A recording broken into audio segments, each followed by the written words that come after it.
Hey loves, welcome back to my channel. If you are new here, my name is Faith, and today guys I'll be checking out Thomas Sowell on this is why the left dominates in all academic institutions all around the world. And you guys, I'm excited for this. If you're yet to subscribe to this channel, please consider subscribing, give this video a massive thumbs up, comment, share, and all that good stuff. And without much ado, let's see what Thomas Sowell has for us in this video.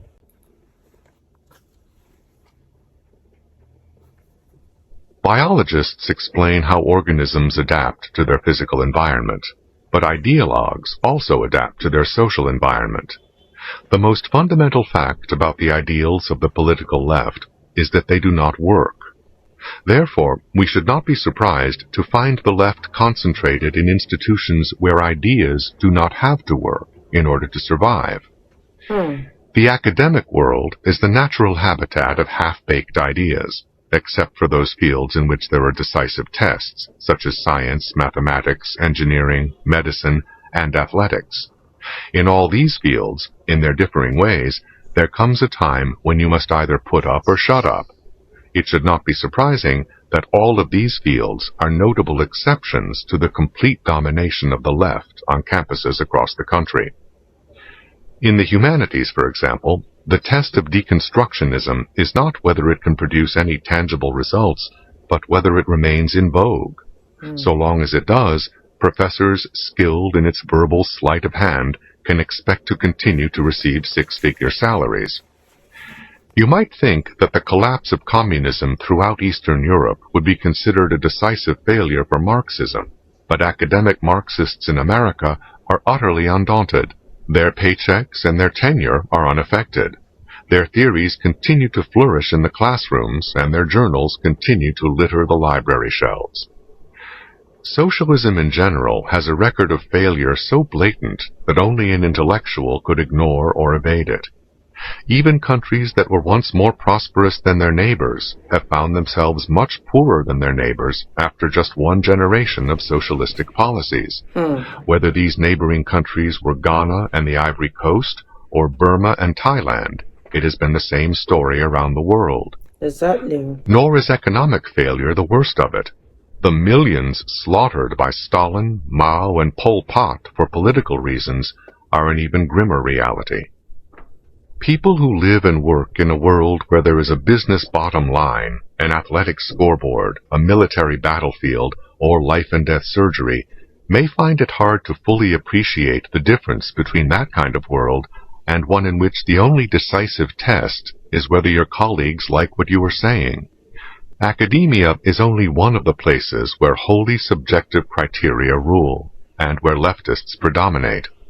Endowed institutions, such as foundations and museums, likewise often face no test other than what like-minded people find exciting, and what enables those who run these institutions to get the heady feeling that they are making a difference.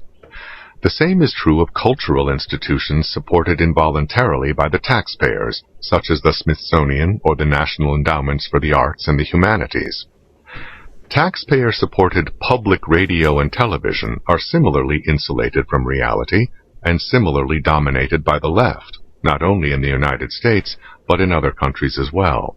All the nostrums of the left that have brought hunger to millions in countries which used to have surplus food to export, all the pretty words and ugly realities that have caused millions more to flee the lands of their birth, these nostrums live on in public television, much like old classic movies with familiar lines that the audience of aficionados can recite along with the characters on the screen. These endowed and insulated institutions, often full of contempt for the values of American society and Western civilization, are not the only bastions of the left counterculture. So are Hollywood and Broadway. Although showbiz faces the financial need to get an audience, the truth of what they portray is hardly crucial.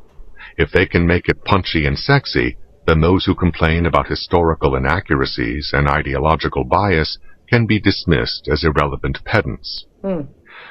Why are leftists able to crowd out other kinds of people from these places?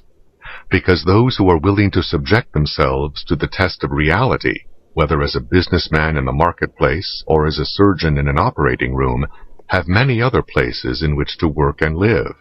They do not need special sheltered niches in which to hide and to cherish their precious notions.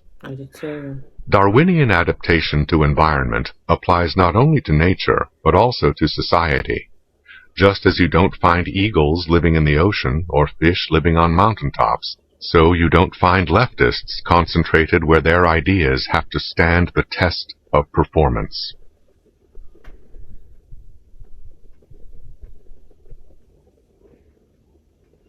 Wow, you guys, that was such an interesting one from Thomas Sowell. And let me know what your thoughts are on this one. Everything he said was very, very true and very, very valid, because the left, they don't want to be in a situation or in a place where their idea or their ideology is not being valued. I love the way Dr. Sowell explained everything. It was such a brilliant, captivating explanation. And you guys, let me know your thoughts on what Dr. Sowell said about the left dominating all the academic institution all around the world. Do you think it's true? And I really had fun reacting to Dr. Sowell. If you guys totally enjoyed watching, give this video a massive thumbs up, comment, share, and all that good stuff. And I'll see you guys in the next one. Bye, guys.